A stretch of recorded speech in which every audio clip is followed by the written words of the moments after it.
Magandang gabi, Doc David, si Patrick De Jesus at Sheila, natividad po ito ng PTV. Yes, magandang gabi po, Patrick at Miss Sheila at sa ating mga tagapakinig at tagapanood po ng inyong programa.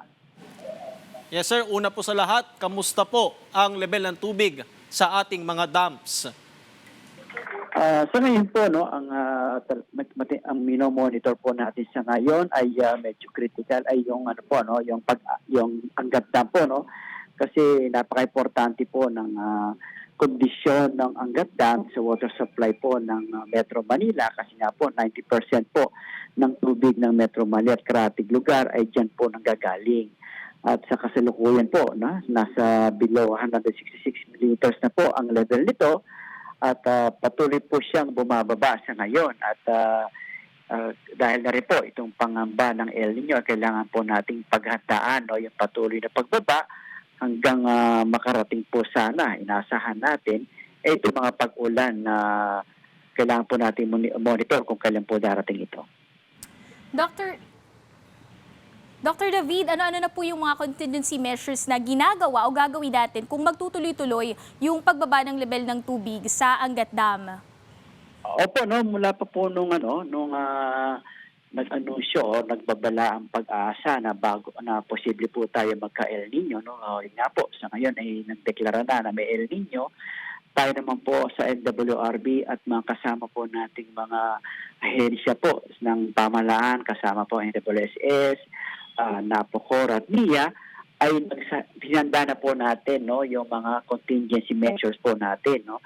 Una po, no, dahil po yung kakulangan na patuloy na pagbaba ng supply ay hinahanda po natin, no, yung mga posibleng mapagkunan, no, ng karagdagang supply, no. Ang ilang po dito ay yung mga deep wells, no, ay ito po ay inactivate na natin at kasalukuyan ay i-inspect po natin yan kasama NWSS para po yung tinatawag nating i-ready sila, ihanda sila at i-exercise din po para po kung kakailanganin makapag-produce po, no, ng karagdagan tubig po, no, bukod po sa Angat Dam. Bukod po dito ang NWSS ay nire-ready na rin po nila, no, yung mga iba pong mapagkukunan ng supply po, no, yung mga water treatment facilities diyan po sa Laguna Lake, Parañaque at diyan po sa mga NIA dams po ng Cavite. At kasama rin po, no, sa mga paghahanda ay yung pong pagpapaigting po, no, ng mga pagkukumpuni po ng mga tagas sa mga sistema po ng mga konsesyonaryo at yung tinatawag po natin ito po ay yung pressure management. So ito po yung pagbabawas ng pressure, no, sa mga kabahayan po natin na ito naman po ay tinatimingan, no, na ito po ay ginagawa pag yung mga tinatawag nating off-peak hours, no, para naman po hindi makaapekto sa mga pangailangan ng kababayan natin ay sa isang banda po ay makatulong din, no, sa pagmamanage po ng supply po na sa inyo po ay masasabi nating limitado na kailangan nating paghandaan po para maging reliable ang supply ng Metro Manila po. Doc, itinigil na po ba yung alokasyon ng tubig sa mga irigasyon at anong mga lugar ang apektado o sakop nitong Angat Dam? Tama po yun, no? Dahil nga po mababa na sa 180 na minimum operating level, mas binibigyan natin ng prioridad dito ang Metro Manila water supply, no, kumpara po sa ibang pangangailangan. At isa po naapektuhan dito ay yung suspension po muna ng releases mula po sa Angat Dam para sa irrigation po ng Bulacan at Pampanga. At sa ngayon po ay hindi naman naka-epekto ito kasi nga po nakapag-ani na rin sila nung Mayo. So ito pong mga kasalukuyang buwan hanggang mga July at August po ay tinitingnan po natin, no? Ito po yung gusto nating mapaghandaan at makatipid ng karampatang tubig na kung sakali po sana kung mag-improve ang sitwasyon ng Angat Dam ay pwede natin mapagbigyan yung mga kasama natin magsasaka po. David, normal pa rin po ba yung allocation ng tubig sa water concessionaires na nasasakop ng Metro Manila at posible po ba yung water interruption sa Metro Manila? Yan po ay sa ngayon po ay normal po nating masasabi yung kasalukuyang releases at 50 cubic meters per second at wala po tayo inaasahang pagbabago no doon sa supply po ng tubig sa Metro Manila. Ganun pa man ay Ms. Sheila, ito nga pong patuloy na pagbaba ng level ng Angat Dam ay siya pong minomonitor natin kasi nga po kung ito po ay magpapatuloy itong sa mga susunod na linggo. Po, isa sa mga tinitingnan natin ay mag-adjust din ng alokasyon para po sa Metro Manila Water Supply para naman po mapangalagaan no, yung supply ng tubig sa mga reservo natin kagaya ng Angat Dam. Ganun pa man, Ms. Sheila, ay kung sakali po no, mag-a-adjust po tayo ng alokasyon, kaya nga po sa ngayon ay inihanda natin yung mga ibang mapagkukunan no, ng supply ng tubig bukod po sa Angat Dam, kagaya po ng mga deep wells at yung mga water treatment facilities po ng NWSS at konsesyonaryo.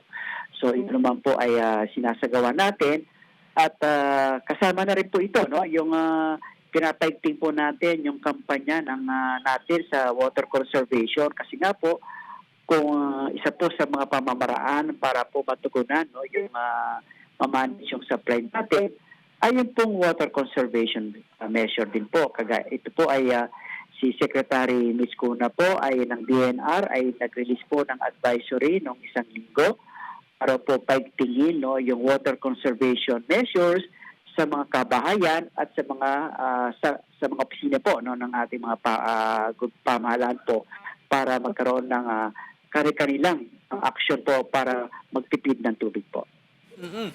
Doc, paglilinaw ko lang po, mga residente lang po ba ng Maynilad at Manila Water yung apektado o pati pa yung nasa ilalim ng ibang concessionaires kagaya nga po ng Prime Water at Metro Pacific? Sa ngayon po, ang tinitingnan natin ay yung mga lugar po na umaasa sa Angat Dam, na minomonitor po natin. No? So bukod po sa Metro Manila, ay ito pong mga lugar ng Bulacan, Cavite at Rizal po. No? So sabi nga ho natin, ito po yung mga mangilan-ngilan no? na mga lugar na kailangan din mo nating ipaghandain. No? Kasi nga po, dahil sa pagpapatuloy po ng pagbaba ng mga level ng mga dams natin at umasa po tayo. Ito mga susunod na mga linggo ay dumating po. No? Kasi napaka-critical po no, ng mga pag-ulan para po ma-recharge yung mga dams po natin. At ito pong pagdating ng mga tag-ulan, na inaasahan po natin sa itong buwan na to or mga buwan po ng July ay dumating po para naman po ma-recharge yung mga dams natin. Ganun pa man, Richard, ang pinaghahandaan din po natin talaga ngayon ay yung patuloy na pangamba ng El Nino na sinasabi po ng pag-asa ay baka po umabot hanggang sa susunod na taon. Kaya nga po, hindi lang po yung kasalukuyang supply ng tubig ang kailangan natin pangalagaan at paghandaan hanggang sa susunod din po ng taon or itong matapos na taon hanggang sa susunod na taon dahil na nga po pagka-adyan na po yung El Nino, ang isa sa mga posibleng epekto nito ay yung pagbabawas po or kabawasan sa mga pag-ulan na mararanasan po natin na napaka-importante po para ma-recharge yung mga dams po.